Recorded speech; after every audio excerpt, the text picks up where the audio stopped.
මේ මල් වලින් සහ අතු වලින් බණ්ඩියා ඕ මට පේන්නේ මෙයා හීනනුත් මොනා හරි කනවා වගේ.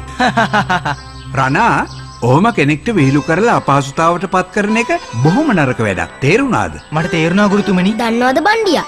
ගුරුතුමා අපිට කේකේ හිටියේ රන් රතුලි මල් ගහේ තියෙන ගුණ ගැනයි. මේ පාඩම හොඳට අහගන්න. ඔව්.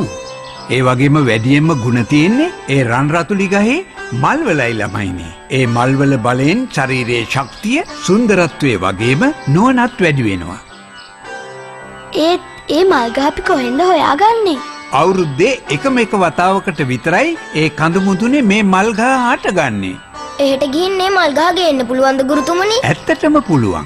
ඒත් ඒ වැඩේ කරන එක ටිකක් අමාරුයි. මොකද ඒ රන් රතුලි මල ගුණදායක ලස්සන මලක් වගේම බොහොම අනතුරුදායක මලක්.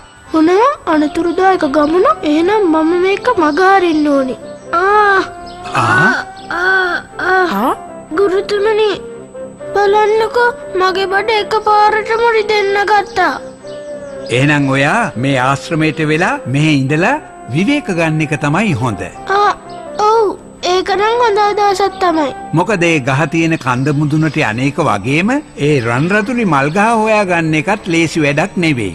ඔයාලා තනි තනියෙන් නෙවෙයි දෙන්න තුන් දෙනාම එකට යන්න. මොකද එක්කෙනෙක්ට කරදරයක් වුණොත් අනිත් කෙනාට උදව් කරන්න පුළුවන්නේ. සිංගිති ඔයා මේ සින්දුත් එක්ක යන්න. එතකොට බින්දු ඔයා මේ සමනලිත් එක්ක යන්න. රණා ඔයා මේ බණ්ඩියා ඔයාගේ සහායකයා කරගන්න. මොනවා මේ බණ්ඩියව? හරි හොඳයි ගුරුතුමනි. ඒත් එහෙම මල් ගස් ಜಾති ගොඩක් ඇතිනේ. ඉතින් අපි කොහොමද රන් රතුලි මල් ගහ හොයාගන්නේ? මේ මල් ගහ අනිත් ඒවට වඩා වෙනස් එකක්. බොහොම කලාතුරකින් තමයි ඒ වගේ දේවල් පිහිටන්නේ.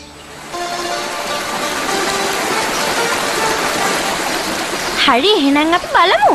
අපේ කට්ටියගෙන් ඉස්සෙල්ලාම කන්න මුදුනට ගිහින් මේ මල් ගහ හොයාගන්නේ කවුද කියලා. වෙන කවුද ඉතින්? මේ රණා කුමාරයා